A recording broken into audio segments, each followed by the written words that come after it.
정해진 해운 유병언 회장 일가의 비리를 수사하고 있는 검찰이 오늘 장남 대균 씨를 피의자 신분으로 불렀습니다만 결국 나오지 않았습니다. 소환에 불응했습니다.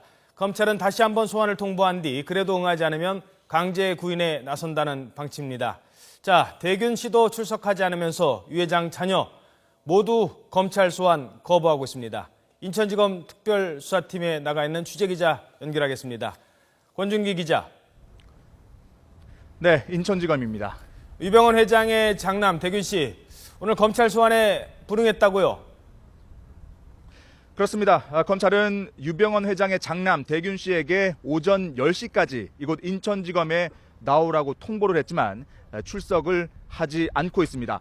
지금 출석 예정 시간이 1시간을 지났는데 검찰은 의도적으로 지금 나오지 않고 있는 것으로 보고 있습니다. 미국에 있는 동생 혁기 씨와 마찬가지로 검찰 소환에 불응한 겁니다.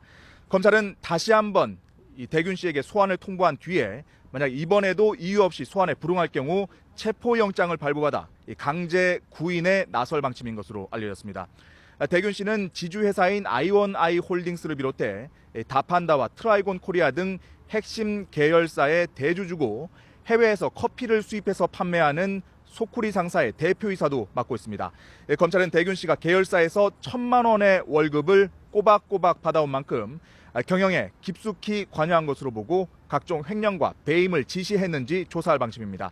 이 조각가로도 활동한 대균 씨는 유병언 회장의 후계자로 알려진 동생과 달리 외부 활동은 잘 하지 않고 있지만 계열사에서 비자금을 조성하고 해외로 빼돌리는 데 중요한 역할을 한 것으로 검찰은 파악하고 있습니다.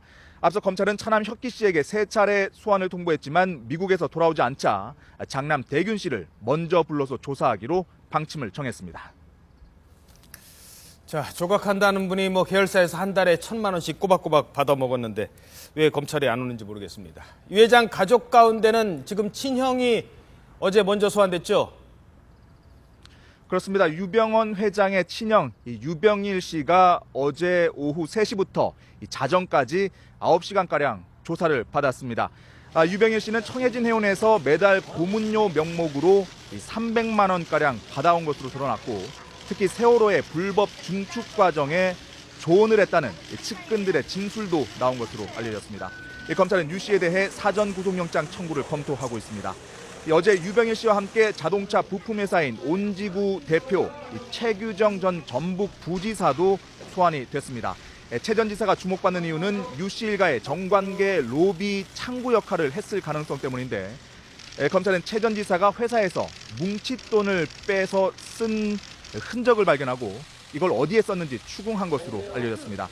검찰은 이와 함께 지난 주말에 불러서 조사했던 탤런트 전향자 씨도 다시 소환할 계획입니다.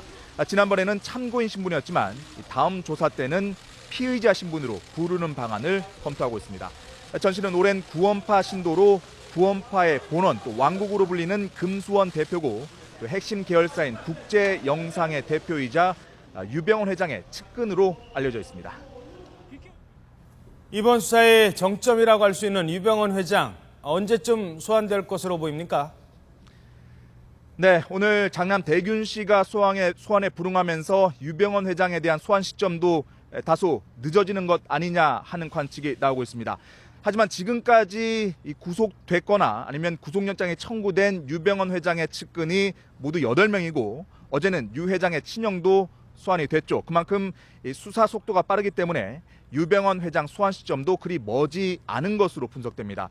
만약 금명간에 장남 대균 씨를 소환하면 이르면 이번 주 안에도 유병언 회장을 직접 소환할 가능성이 있는 것으로 보입니다. 검찰은 일단 경영비리로 유 회장의 신병을 확보한 뒤에 세월호 참사와 직접 관련성에 대한 수사도 벌인다는 계획인 것으로 알려졌습니다. 지금까지 인천지검에서 YTN 권윤기입니다.